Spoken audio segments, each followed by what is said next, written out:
Из заголовка данного видеоролика вы могли понять, что речь пойдет о противостоянии двух техник рисования в стиле пиксель-арт и сравнении, какая из них все-таки лучше.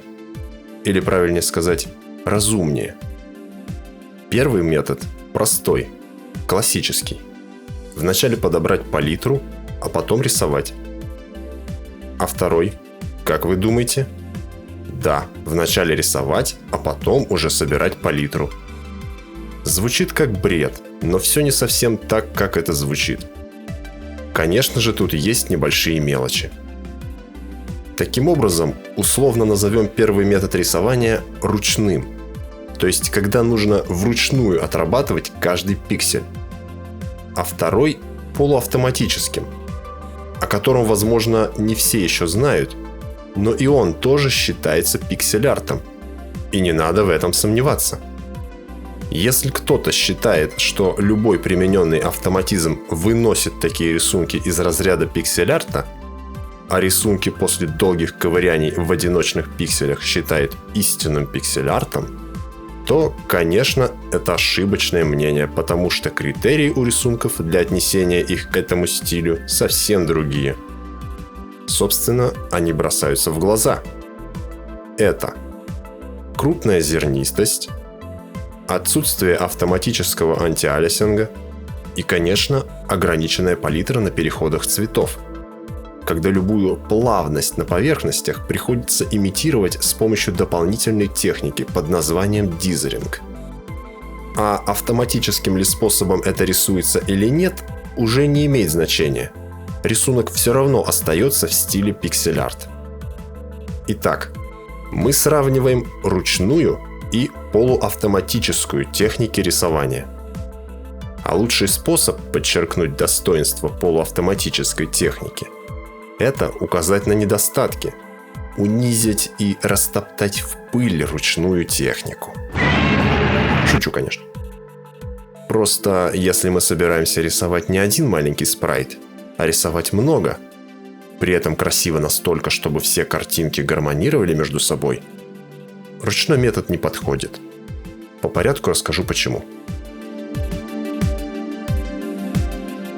Первый недостаток – это палитры. А точнее, это риск пиксель-арт художника превысить установленный лимит палитр в 256 цветов, если он спрайт за спрайтом будет использовать ручной метод подбора цветов. На небольших спрайтах с небольшим количеством цветов это часто незаметно. Но если художник возьмется рисовать большое полотно в стиле пиксель-арт, то он рискует вылезти за лимит 256 цветов. Или если он работает над игрой, и перед ним стоит задача сохранять цветовую гармонию между всеми спрайтами, чтобы один спрайт стилистически не противоречил другому. А противоречить он еще как может.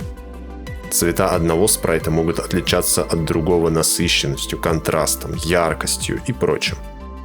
И таким образом, спрайт за спрайтом, он подбирает новые палитры и рисует на их основе свои спрайты, никак себя не ограничивая в цветах. Но если после такой штамповки спрайтов ему внезапно придется извлечь уникальные цвета из каждого нарисованного им спрайта и собрать их в единую палитру, то он к своему огорчению может обнаружить, что также превысит лимит 256 цветов. Вы, наверное, уже не раз задали мне вопрос: да что ты заладил с этим лимитом в 256 цветов? Кому это надо? Художнику, может быть, и не надо. А вот команде, с которой он работает, вполне может быть надо. Перед командой может стоять задача оптимизации. В принципе, похвальная задача думать о конечном потребителе. Например, команда решила экономить место на жестком диске, чтобы загрузка игры шла в разы быстрее, а на зернистых пиксельных спрайтах сам Бог велел экономить. И это вполне реально. Для этого нужно сохранять спрайты в режиме индексированной палитры, которая может хранить в себе максимум 256 цветов. По крайней мере, сегодня большинство программ держится этого лимита. Причем этого количества цветов художнику должно хватать за глаза. Это не моя выдумка, просто так сложилось исторически. Когда на смену 8-битным компьютерам, способным отображать до 16 цветов, пришли 16-битные компьютеры, отображать на экране стало возможно уже 256 цветов. Однако этого количества все еще было недостаточно, чтобы изображения казались фотографичными. Поэтому 16-битные графические редакторы, хоть и уже достаточно приблизились к современным редакторам по функционалу, они все еще были вынуждены ограничиваться 256 цветами, и другого способа хранения изображений у них не было. Не имея возможности нормально смешивать ограниченные цвета, в ранних программах сначала использовали своеобразные техники сдвига цветов, если художник неоднократно проводил кистью по одному и тому же пикселю. А также использовали вручную созданные маски для создания дизеринга. Эти техники, кстати, до сих пор используются в программах для пиксель-арта. А еще позже, когда компьютеры добрались до отметки в 32 бита, появились и другие способы хранения изображений, уже достигавших фотографических оттенков. И уже при 32-битных компьютерах художникам стало доступно гибкое рисование более интересными кистями с полупрозрачностью и прочими примочками, которое сегодня считается нормой и модно именуется digital painting. А то, что можно называть пиксель-артом, условно теперь остается на рубеже 16 бит с его еще далеким от фотографического качества ограничением цветов всего в 256 штук. Превышение художником этого количества означает, что рисунок теперь необходимо хранить в 32-битном формате с возможностью отображать многообразные плавные переходы цветов, задавать прозрачность каждому пикселю на полотне и тому подобное, что уже, во-первых, неэкономно. А во-вторых, по большому счету получается, что для пиксельного художника уже не имеет значения сама палитра в 256 цветов. Художнику проще было сразу использовать цветовой круг и не морочить себе голову подбором цветов для рисования своих пикселей. Этот подбор палитры для него превращается в какую-то формальность. Мол, все пиксельные художники так подбирают палитру, вот и я так буду подбирать. А зачем ему нужно иметь ограниченную палитру, он еще не до конца понимает. Таким образом, художник без разбора рисует спрайты, не считаясь техническими ограничениями. И после превышения размера палитры просто вынужден сохранять свой рисунок в 32-битном режиме, чтобы рисунок не был испорчен отсутствием недостающих цветов. А подобная свобода в выборе цветов уже противоречит третьему критерию рисунка в пиксель-арт, то есть ограничению палитры. Потому что, как я уже поведал в историческом экскурсе, палитра при 32 битах уже не такая уж ограниченная. А ведь старый индексированный 16-битный режим накладывает именно это ограничение, взамен экономя место на диске. Но в качестве доказательства того, что превышение лимита в 256 цветов плохо скажется на части уже нарисованных спрайтов, проведем эксперимент. Заодно это покажет, что этот лимит действительно существует во многих программах. Подберем несколько палитр способом, который многим знаком, ведь его чаще всего можно встретить при рисовании вручную. Подбирается палитра и хранится на отдельном слое, после чего с нее художник берет пипеткой цвета и рисует ими спрайты. Специально в качестве условности я рисую достаточно большие палитры по количеству цветов, чтобы не растягивать время нашего эксперимента. Наша задача – собрать количество цветов больше 256. Грубо говоря, я подобрал 5 палитр, то есть с расчетом, что одна палитра для одного спрайта. Дальше из этих 5 палитр я собрал все уникальные цвета и выложил их в удобные градиенты. Оказалось, что часть цветов у меня повторилась. Поэтому последнюю палитру я добавляю еще какими-то произвольными цветами так, чтобы все-таки их оказалось больше 256.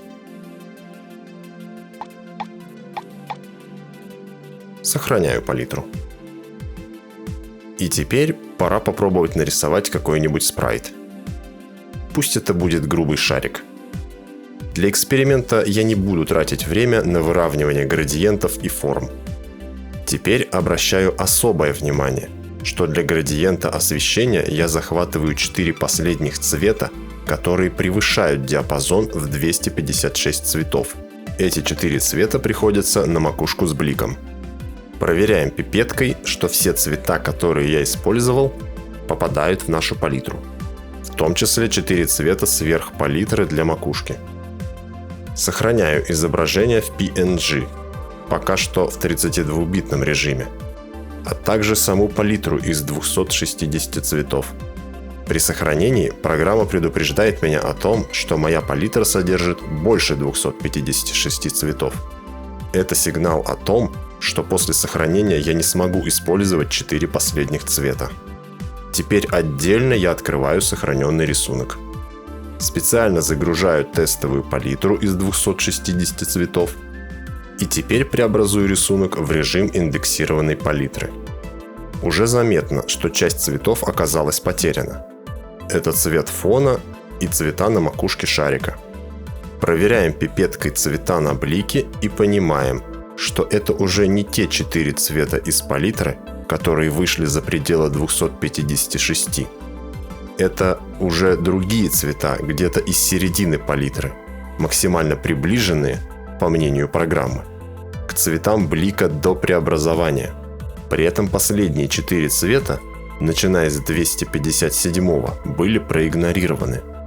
О чем же говорят результаты этого эксперимента?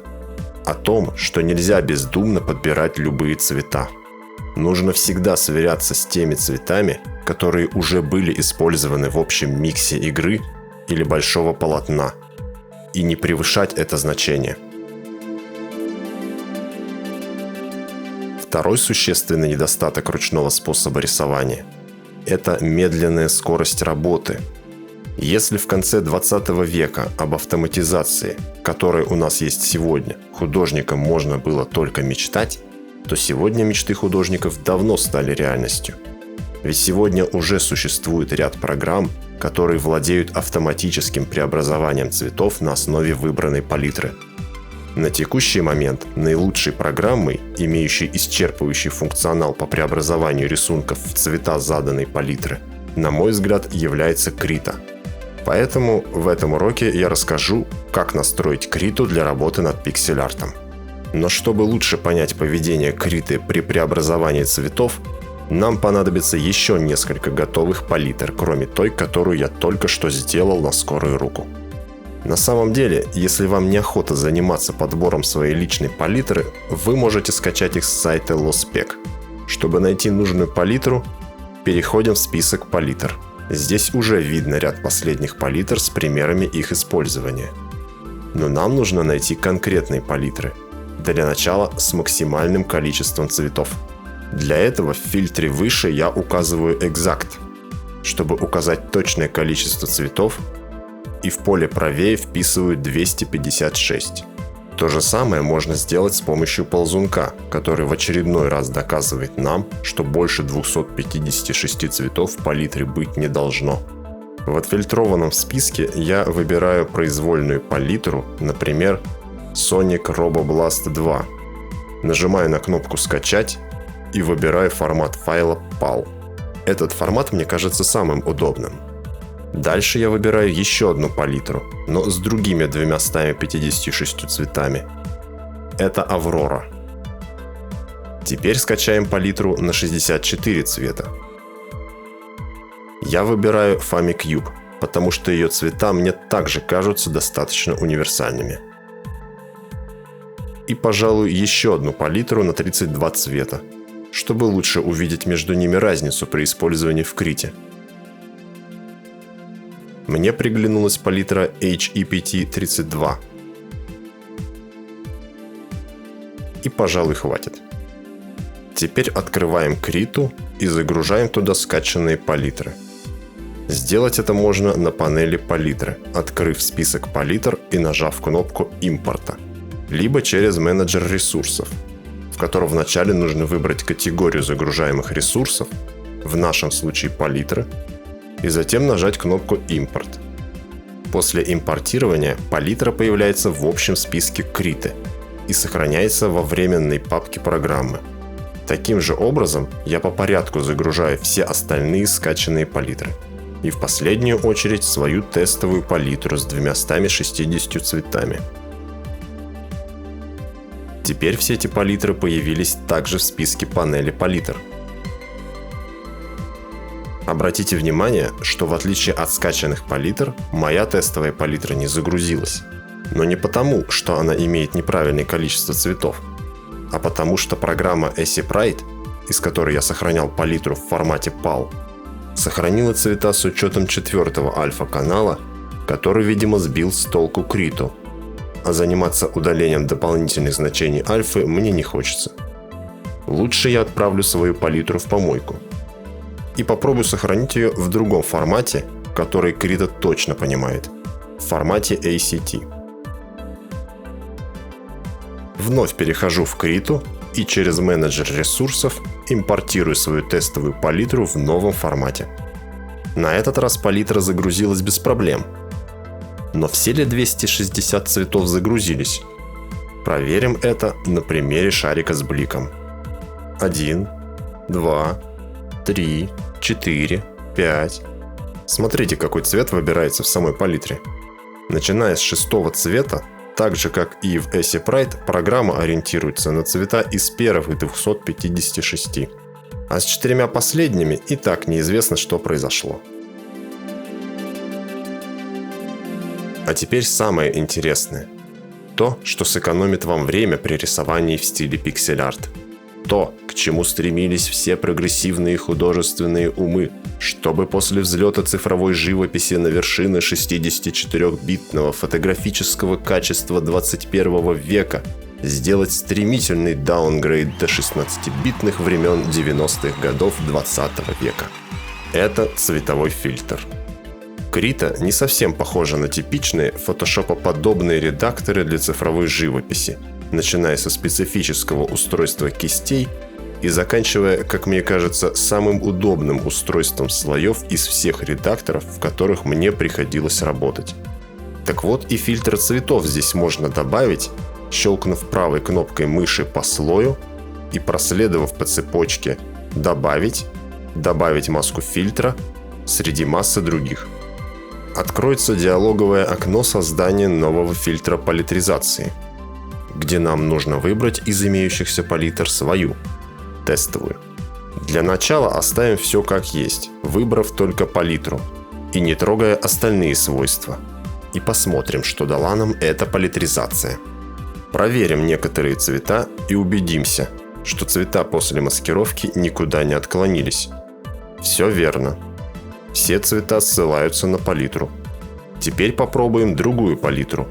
Нажимаем правой кнопкой мыши на слой фильтра и заходим в его свойства. Меняем палитру, например, на SRB2. Цвета были преобразованы к ближайшим цветам новой палитры. Теперь поменяем палитру на HEPT32. Без понятия, как это нужно произносить, мне нужны только цвета, а не названия. В общем, цветов стало меньше. Фильтрующая маска старается использовать теперь только 32 цвета. В результате, как видно, часть цветов рисунка теряется, а часть преобразуется до ближайших похожих цветов. Это то, что нам и было нужно. Помимо этого, теперь нам нужно настроить то, как цвета будут себя вести в переходных тонах, которых нет на палитре. Но какой-то цвет из ограниченной палитры фильтр должен выбрать. То есть нам нужно определиться, по какой схеме фильтр будет отдавать предпочтение тем или иным цветам палитры. Для этого в настройках фильтра вначале можно выбрать другое цветовое пространство. Если вы не знаете, что это такое, то, проще говоря, это именно алгоритм выбора цветов. Вместо стандартного LAB теперь попробуем RGB. Как видно, RGB местами съедает цвета, в то время как LAB более точный. Чтобы отключить фильтр, достаточно сделать слой невидимым. Так можно сравнить оригинальное и финальное изображение.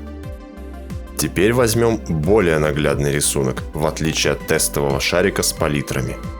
Это концепт того, что нужно перерисовать в стиле пиксель-арт. Также на нем попробуем применить разные палитры с разными цветовыми пространствами. А теперь попробуем функцию дизеринга. Этот флажок полезен именно в местах рисунка с неоднозначными пограничными цветами. Как, например, здесь, в трюмах корабля, где освещение изначально было плавным градиентом. Но просто так выставить флажок дизелинга нельзя, иначе получится вот так. Его нужно правильно настроить. Для этого, во-первых, можно выбрать нужный шаблон маски дизелинга. Но я пока не вижу смысла использовать другие шаблоны, кроме простого шахматного, выбранного по умолчанию. Во-вторых, нужно отрегулировать значение размаха и масштаба смещения, который влияет на широту границ дизелинга. Размах на 0,05 мне показался приемлемым, чтобы рисунок с одной стороны не казался слишком кислотным, а с другой стороны не щеголял крутыми и долгими точечными градиентами дизелинга, которые на самом деле уже откровенно не похожи на пиксель-арт, а только выдают с потрохами автоматическую обработку компьютером. Для стиля пиксель-арта нужно что-то среднее. Масштаб смещения при этом можно выкрутить на единицу. В-третьих, с активным флажком альфа можно указать функции дизелинга, как она будет себя вести в полупрозрачных областях слоя. Можно сделать так, чтобы слой грубо отрезался, а можно, чтобы он плавно растекался пикселями по прозрачному фону. А также можно отрегулировать степень этого эффекта. Я же пока оставил значение по умолчанию. Рисовать с активным фильтром политризации нужно, конечно же, на самом исходном слое. Но кроме этого, Krita дает бесценную возможность применять любые фильтры не только к отдельным слоям, но и к группам слоев. Создадим новый групповой слой и поместим туда наш рисунок и наш уже настроенный фильтр. Только теперь я прикрепил фильтр не к слою с рисунком, а к групповому слою. Обратите на это внимание. Мы можем убедиться в этом, временно включая и отключая фильтр. Суть в том, что при групповом расположении слоев я могу добавлять новые слои поверх старого. А это именно то, что я сейчас должен сделать, потому что я собираюсь рисовать новый пиксель-артный слой поверх слоя концепта. Но при этом я хочу заранее видеть финальное обработанное изображение при любом количестве слоев. Поэтому внутри группы я добавляю новый слой и хочу показать, как этот эффект будет работать, если я буду рисовать обычным живописным способом, то есть смешивая цвета и краски, а не вручную отрабатывая каждый пиксель. Я беру стандартную масляную кисть с более-менее сносными параметрами смешивания. Смешивание можно сделать лучше и даже приблизить его к CorelDRAW или Clip Studio, но эта тема достойна отдельного урока, и сейчас я не буду на это тратить время. Таким образом, я накладываю несколько мазков синего и несколько мазков противоположного желтого, причем не сильно нажимая на перо, чтобы можно было лучше увидеть пиксель-артный эффект дизелинга в области смешивания двух оттенков. Как видите, рисунок остается достаточно хорошим, не выходящим за рамки пиксель-арта. А это очень важно. Вот здесь-то и состоит триумф соединения двух эпох. Эпохи современной 64-битной цифровой живописи и 16-битного пиксель-арта. А теперь, чтобы крепче осознать всю прелесть этой функции, выберем другую палитру с меньшим количеством цветов. При 32 цветах пиксели становятся еще заметнее. С такой функцией появляется возможность как минимум рисовать ровные пиксельные поверхности с дизелингом, не переживая, что поверхность начнет казаться кривой. Кто с этим сталкивался, знает, что если на маленьких спрайтах вроде 32 на 32 или 64 на 64 дизелинг можно отработать вручную, то на больших спрайтах ровный градиент на большой поверхности вручную уже не нарисуешь. Тут нужна математическая точность и уйма времени. Если ваше время имеет границы, то советую использовать этот фильтр. Ну а теперь вы задаетесь вопросом. Мазки мазками. А как же будет выглядеть сам корабль, уже будучи обрисованным в пиксель-арте таким способом?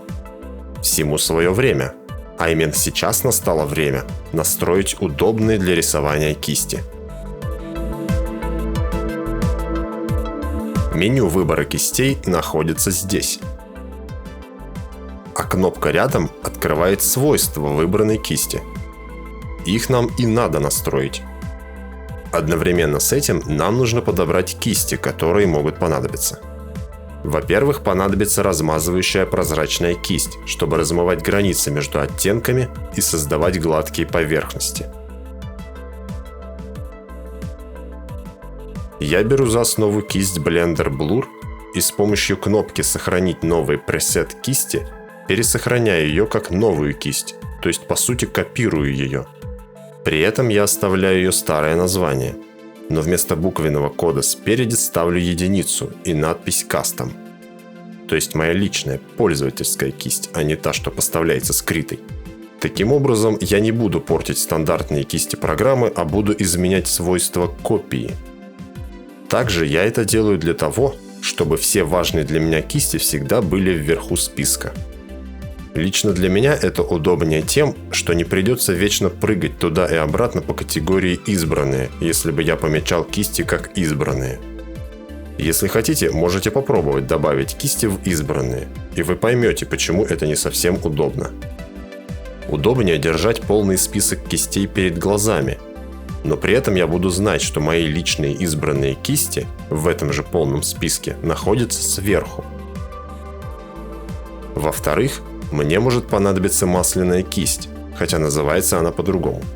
Это лично я ее так называю, потому что она по сути ближе всех к масляной кисти. Я также пересохраняю ее в новый пресет с добавлением единицы и слова Custom в начале, чтобы она оказалась в начале общего списка. В-третьих, мне кажется, нам может понадобиться четкая маркерная кисть, потому что с включенным фильтром политризации она создает очень хорошие точечные градиенты. Поэтому ее я также пересохраняю в новый пресет. А теперь нам нужны кисти непосредственно для пиксель-арта, то есть кисти с диаметром в 1 пиксель или чуть больше для самых мелких работ. При этом они не должны иметь никаких сглаживаний по краям, и кроме размера у них можно было бы регулировать только прозрачность. Остальные причуды, вроде красивого смешивания, в них не нужны. За основу я возьму кисть с чернильным пером, потому что она всегда рисует одним сплошным тоном без искажений, а значит, ее легче всего переделать под пиксельную кисть. Прежде чем сохранять ее в новый пресет, можно сразу задать ей нужные свойства. А именно, нужно включить четкость. Правее на тестовом полотне можно испытать новые настройки. Очищается полотно с помощью кнопки мусорки. Как видим, одной четкости недостаточно. Края штрихов все равно сливаются с фоном с помощью антиалиасинга. От него-то нам и нужно избавиться. Графиком посередине можно настроить степень влияния каждого свойства планшетного пера на кисть, нажима, наклона и так далее. Например, степень нажима определяется слева направо по графику.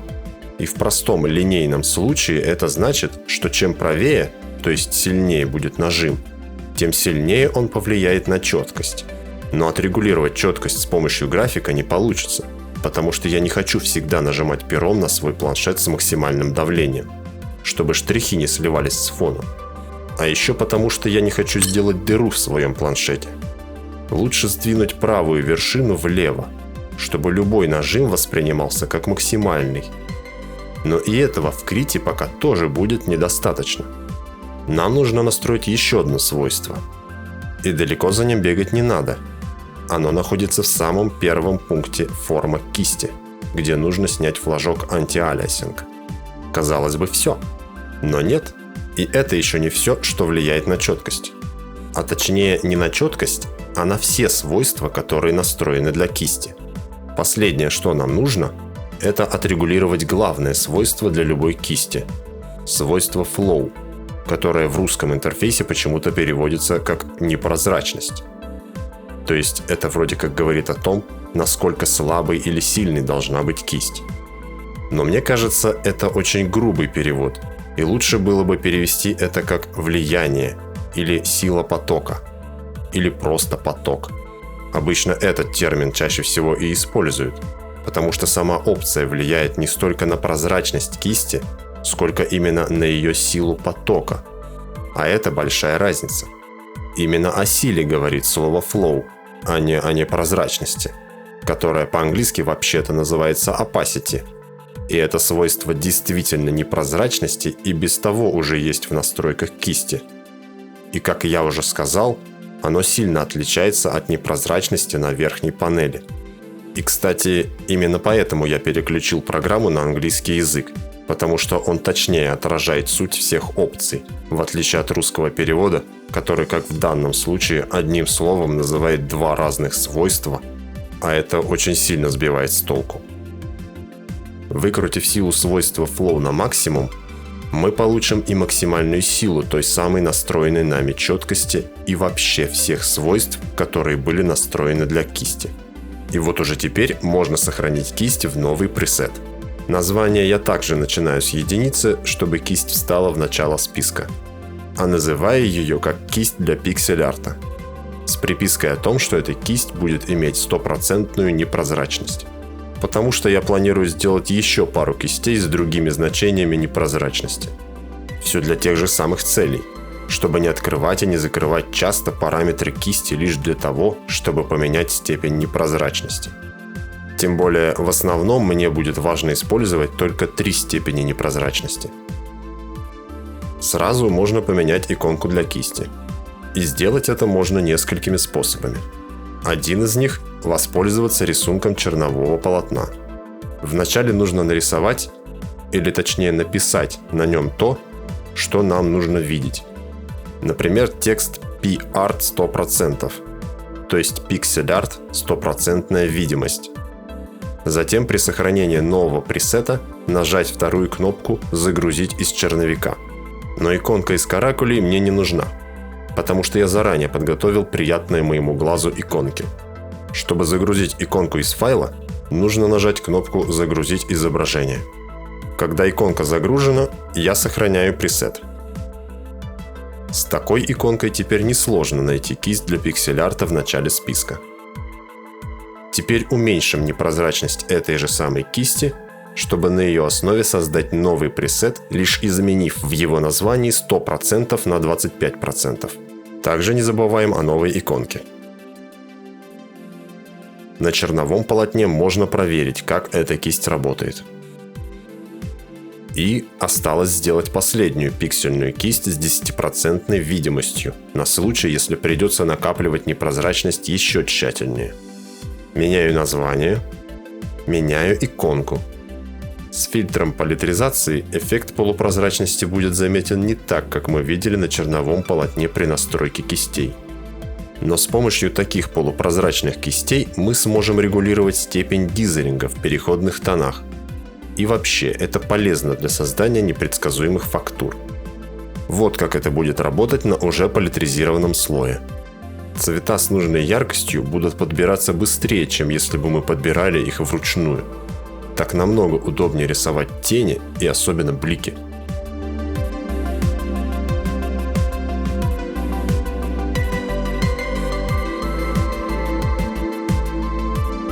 Напоследок расскажу о том, как удобнее, на мой взгляд, настроить свое рабочее пространство для пиксель-арта. И вообще кратко расскажу о том, как в Krita все устроено. Для начала напомню, что кисти вы можете помечать как избранные.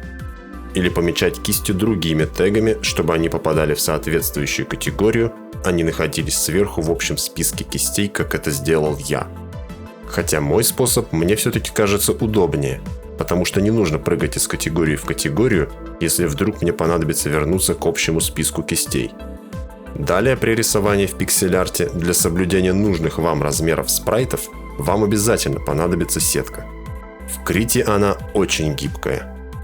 Если вы не видите панель сетки, вы можете включить ее в меню «Настройки» и под меню «Панели». Она называется «Сетки и направляющие». В принципе, в этом подменю находятся все возможные панели. Если вы задаетесь вопросами вроде «А есть ли в Krita такой или эдакий функционал?», вы с легкостью можете узнать об этом, просто пересмотрев все эти панели. Также я советую включить продвинутый цветовой круг, если он не виден по умолчанию. Также, возможно, не лишним будет включить панель «Художественный цветовой круг», если вы привыкли мыслить категориями теплые и холодные тона. И панель «Конкретный выбор цветов», чтобы выбирать цвет с помощью точных цифровых значений в RGB или HEX форматах. Само рабочее пространство, которое я использую в данном уроке, называется анимация. Это первый пункт меню «Окно» и подменю «Рабочее пространство».